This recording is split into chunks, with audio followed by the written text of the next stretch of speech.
G'day, mates. It's your boy here, and we have some very exciting developments for Choose Your Legends 7. So, later on tonight, we're going to be getting a Fae channel for the anniversary. It is the 6-year anniversary of Fae, and typically during these anniversary Fae channels, they will reveal the winners of the recent Choose Your Legends event. So that's going to happen tonight later on. We're going to get the official confirmation of who the heroes are. However, we were able to get sort of like a data mine. I'm not sure if data mine is the right way to put it, but there was a bunch of placeholder images that people were able to take a peek at. So we actually already know the winners of Choose Your Legends 7, and that is what we're going to cover in this video. Also, the official Fae Twitter account has revealed the winners of the Hero Rises event. This is a brand new thing that they did for this year, where the top characters that gained the most votes from previously having the least amount of votes are going to end up on some type of a release. Not sure if it's a banner or a Grand Hero Battle or what. I really don't know how they plan to reveal or release these characters, but we're going to take a look at that in just a sec. Let's start off with the nitty-gritty of this video, which is going to be the winners of Choose Your Legends 7, or at least top 4. We're not sure who the winners are exactly, like who's in first and who came in second, but we do know the 4 characters. So this guy here, Valorium, he's the one who posted all of this. So it says here, note, these could be placeholder assets. Don't want to give anyone's hopes up in case it is. Other note, the hash is on the images, the individual ones below with hero ID. Could change, but hopefully not. If that is the case, I'll upload an archive on G Drive or something. Okay, so he also says here, the Choose Your Legends 7 CDN, place where static assets like images, style sheets, fonts, etc. was updated a few hours ago. So took a look and there were some interesting assets added to the CDN. Basically what this means is we know who the characters are because their information is already up. So we were able to see it.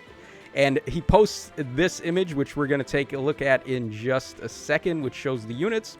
What tipped me off is that these might be the winners, however, is that these 4 heroes are the only ones with hero portraits, which are full or half-body images of the hero, which on previous years of Choose Your Legends have only been given to the winners of Choose Your Legends. Yeah, that is true. In the Fae channel, when they do these reveals, they will show the full-body portraits. So this is most likely going to be legitimate information.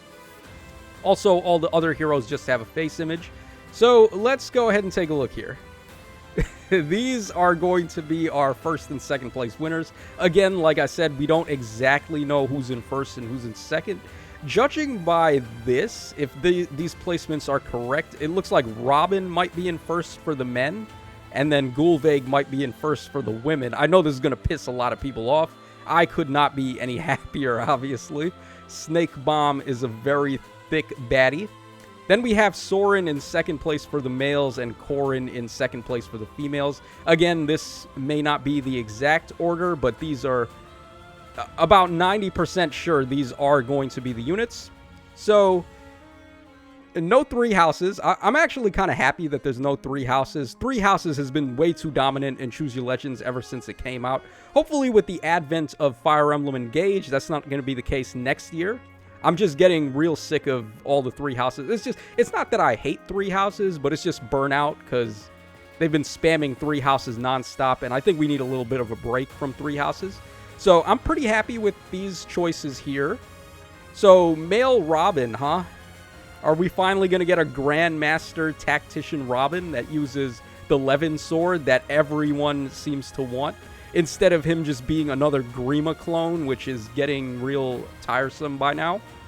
Soren in second place, or possibly first for the men. I've never really been the biggest fan of Soren as a character, honestly. I do love Tellius. They are my favorite games ever. Not just counting Fire Emblem, but in all the games I've ever played. Path of Radiance and Radiant Dawn, the 2-piece combo of those games, is my favorite ever. Counting all other games like Castlevania, etc., Pokemon, I don't care. I love the Tellius games more than anything else. But I've never really understood why Soren is so popular, other than him maybe being Ike's waifu. I don't know.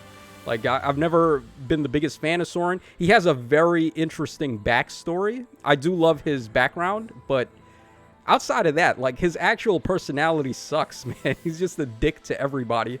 So I've never been the biggest fan of Soren. However, I will admit that he is popular. I'm not blind to that much. Okay, now Gulveig is definitely going to upset a lot of people. Especially the people that wanted a tried and true character, not an OC. So we're talking stuff like Bernadetta, who was definitely shooting up in ranks. Who else was in there? Oh, Alincia was a very popular one. I actually would have been more happy with Alincia over Gulveig myself. But, dude, y'all already know. Gulveig dethroned Freya. Gulveig is the new bad mama. So, of course, we got to get her in there. I'm also more fond of the OC. Believe it or not, like, the OCs in Fae, I feel like I like them more for an event like this, at least, where we're seeing new sides of the character and stuff like that. Whereas these other, like, tried and true characters from the series legacy, like Corrin, we've seen enough of her. We had a whole game, Fates, revolving around her. 3, if you want to count the other, like, if you want to count Hoshido, Nor, and Revelations as 3 separate games. We've had enough of Corrin. We've had enough of Robin. He was in Awakening, and if you want to believe shenanigans, then possibly Morgan the Tactician was from Fire Emblem 7 as well. So I feel like the non-OC characters have enough of a story around them already that we don't need any more. Whereas the OCs, I think, are very interesting. Like Veronica, the year that she won when Choose Your Legends 2 happened, I thought that was really cool. Like, just to get a character that has not been around for that long just added to Choose Your Legends. So I have no complaints here. Female Corrin, though, I guess that is my one complaint. I would have rather get someone besides her. She's been given way too many alts by this point. All of them are dragon alts, by the way. The only way I would be okay with this is if they give her Omega Yato and make her a sword unit instead of a dragon.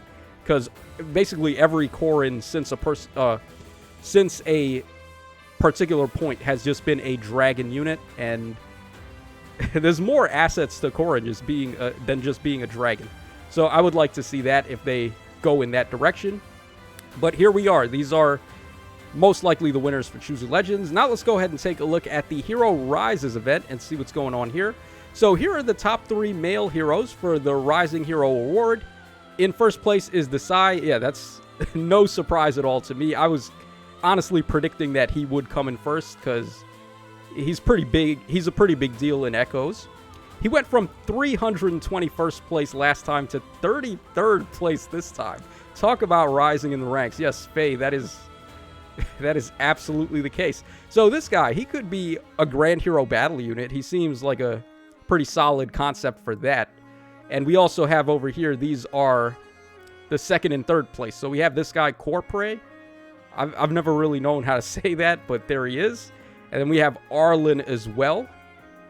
So here we can actually take a look at the full listings here. So Desai, Corpre, Arlen, Bloom, Hinata, Vyland, Wendell, Munir, Frost, and Gareth. These are the guys that ended up moving up the most spots.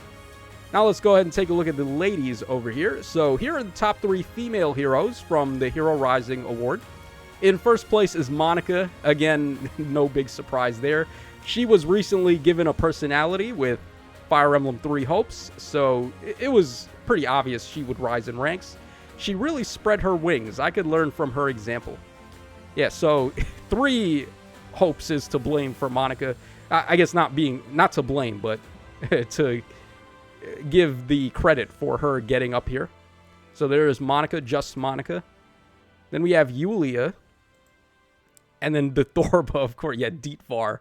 Yeah, no one knew who she was until the Grand Hero Battle thing. And like I said before in the other video, they made her really cute in the artwork for the GHB. She's got, like, pouty cheeks. So, yeah, no surprise for her jumping up in ranks. So, Monica in first, Yulia in second, Dithorba in third. Then we have Safi, we got Lana, we got Fee, we got Linda, Fina, Flavia, and Medea. So, I think it was top 3 characters are going to end up on a banner or released into the game in some way or form. So, Monica, Yulia, Dithorba. And then for the men, we're going to be getting Desai, Corpre, and Arlen. So, that just about wraps us up for the Choose Your Legends results for Choose Your Legends 7. Let me know in the comments section down below what you guys think about all this, and we will be getting the Fate channel with the official reveal later on tonight. So keep your eye out for that. I'm going to be live streaming it. So this is your boy Tacho signing out. Take care, fellas, and I'll catch y'all again on the flip side.